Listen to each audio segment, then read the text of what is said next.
File 14.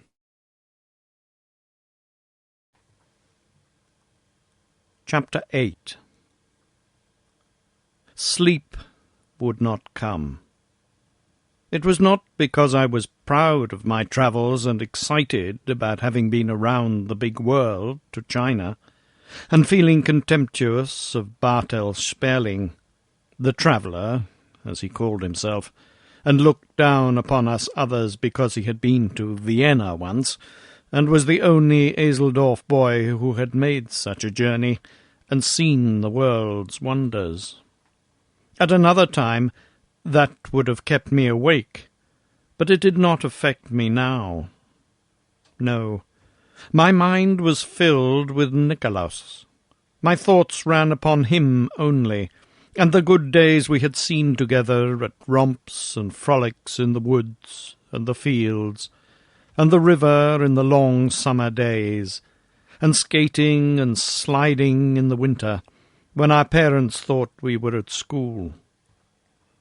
And now he was going out of this young life, and the summers and winters would come and go, and we others would rove and play as before, but his place would be vacant.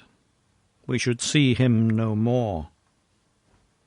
Tomorrow he would not suspect, but would be as he had always been, and it would shock me to hear him laugh, and see him do lightsome and frivolous things, for to me he would be a corpse, with waxen hands and dull eyes, and I should see the shroud around his face, and next day he would not suspect, nor the next, and all the time his handful of days would be wasting swiftly away, and that awful thing coming nearer and nearer, his fate closing steadily around him, and no one knowing it but Seppi and me.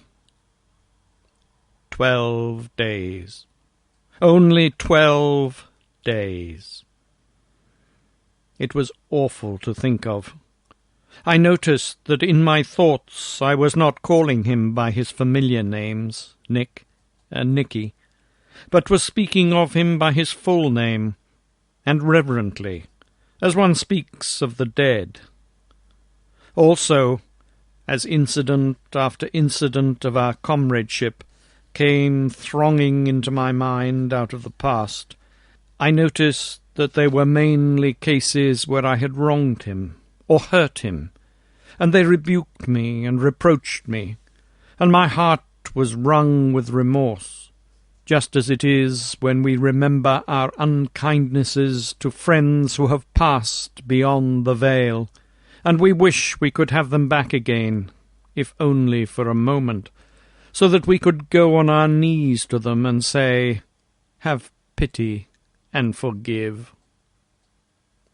Once, when we were 9 years old, he went a long errand of nearly 2 miles for the fruiterer, who gave him a splendid big apple for reward, and he was flying home with it, almost beside himself with astonishment and delight, and I met him, and he let me look at the apple, not thinking of treachery, and I ran off with it, eating it as I ran, he following me and begging, and when he overtook me, I offered him the core, which was all that was left, and I laughed. Then he turned away crying, and said he had meant to give it to his little sister.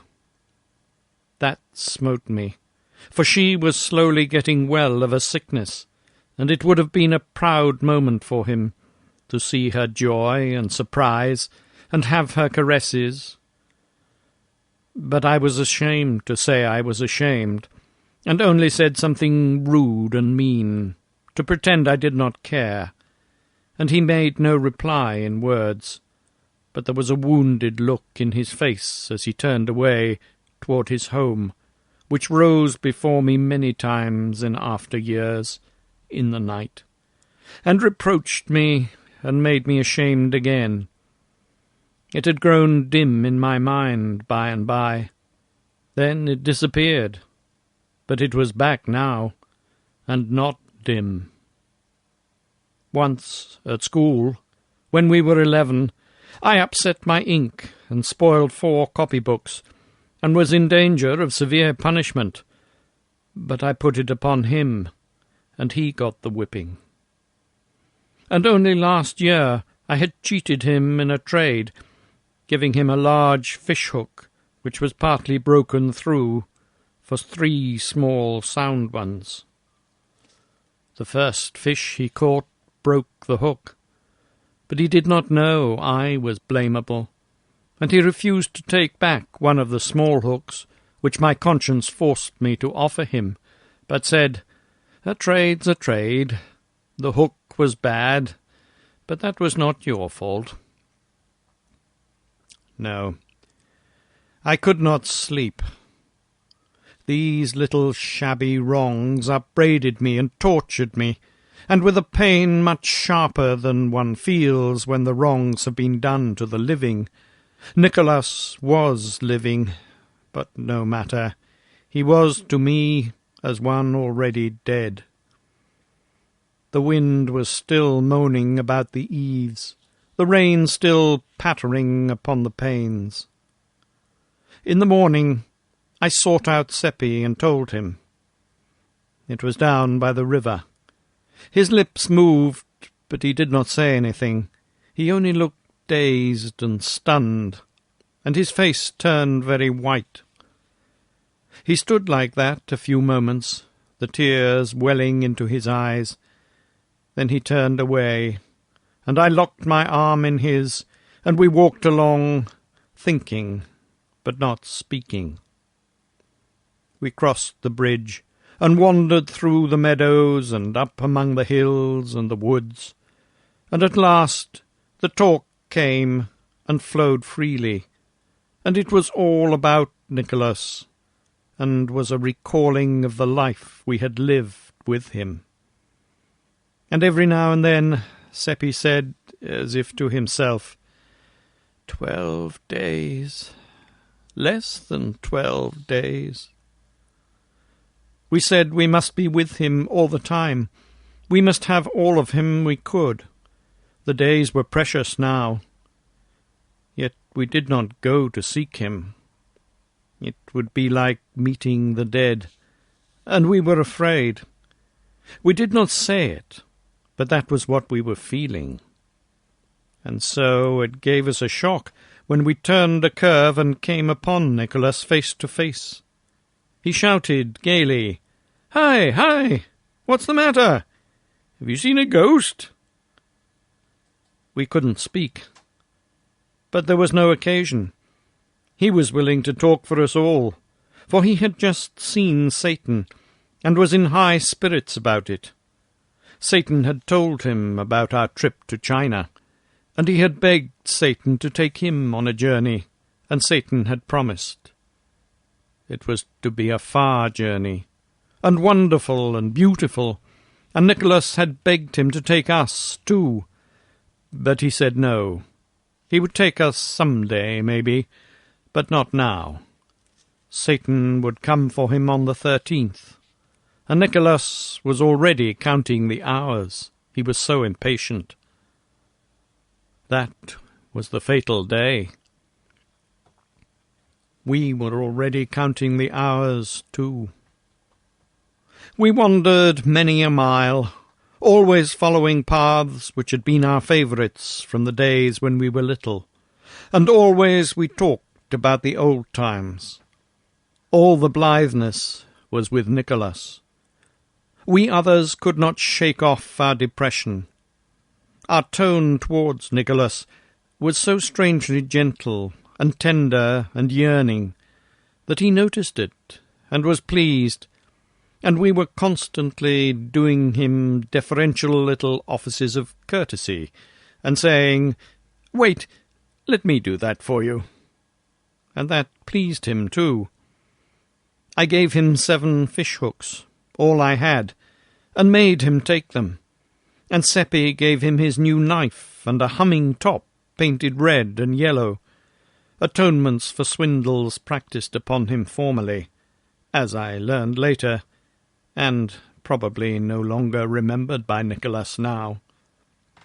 These things touched him, and he could not have believed that we loved him so, and his pride in it and gratefulness for it cut us to the heart. We were so undeserving of them. When we parted at last, he was radiant, and said he had never had such a happy day. As we walked along homeward, Seppi said, "We always prized him, but never so much as now, when we're going to lose him." Next day, and every day, we spent all of our spare time with Nicholas, and also added to it time which we, and he, stole from work and other duties, and this cost the three of us some sharp scoldings, and some threats of punishment. Every morning 2 of us woke with a start and a shudder, saying, as the days flew along, "Only 10 days left. Only 9 days left. Only 8. Only 7. Always it was narrowing. Always Nicholas was gay and happy, and always puzzled because we were not. He wore his invention to the bone, trying to invent ways to cheer us up, but it was only a hollow success. He could see that our jollity had no heart in it, and that the laughs we broke into came up against some obstruction or other, and suffered damage and decayed into a sigh. He tried to find out what the matter was, so that he could help us out of our trouble, or make it lighter by sharing it with us. So we had to tell many lies to deceive him and appease him. But the most distressing thing of all was that he was always making plans, and often they went beyond the 13th. Whenever that happened, it made us groan in spirit. All his mind was fixed upon finding some way to conquer our depression and cheer us up. And at last, when he had but 3 days to live, he fell upon the right idea and was jubilant over it. A boys and girls frolic and dance in the woods, up there where we first met Satan, and this was to occur on the 14th. It was ghastly, for that was his funeral day. We couldn't venture to protest. It would only have brought a "Why?" which we could not answer. He wanted us to help him invite his guests, and we did it. One can refuse nothing to a dying friend. But it was dreadful, for really we were inviting them to his funeral. It was an awful 11 days, and yet, with a lifetime stretching back between today and then, they are still a grateful memory to me, and beautiful. In effect, they were days of companionship with one's sacred dead, and I have known no comradeship that was so close or so precious. We clung to the hours and the minutes, counting them as they wasted away, and parting with them with that pain and bereavement which a miser feels who sees his hoard filched from him coin by robbers, and is helpless to prevent it. When the evening of the last day came, we stayed out too long. Seppi and I were in fault for that. We could not bear to part with Nicholas, so it was very late when we left him at his door. We lingered near a while, listening, and that happened which we were fearing. His father gave him the promised punishment, and we heard his shrieks. But we listened only a moment, then hurried away remorseful for this thing which we had caused, and sorry for the father, too, our thought being, if he only knew, if he only